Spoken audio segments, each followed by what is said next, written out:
అందరికీ నమస్కారం అండి. నా పేరు వెంకన్న. కేఎంసి క్రియాయోగులందరికీ నా ఆత్మ నమస్కారాలు. జ్ఞానంద గురు మహారాజు పాదపద్మాలకు నమస్కరించి తెలియజేయను.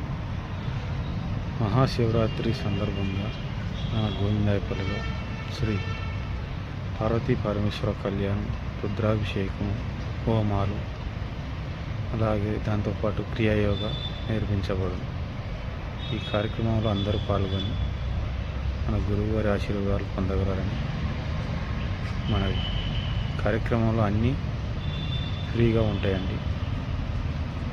దయచేసి అందరూ మన జ్ఞానానందగిరి వారి దివ్య ఆశీస్సులు, వారి అనుగ్రహం పొందాలంటే మన కేఎంసి క్రియాయోగ మహావతార్ బాబాజీ గారి ఆశీర్వాదం అందరిపై ఉండాలని కోరుకుంటూ మీ వెంకన్న, హైదరాబాద్.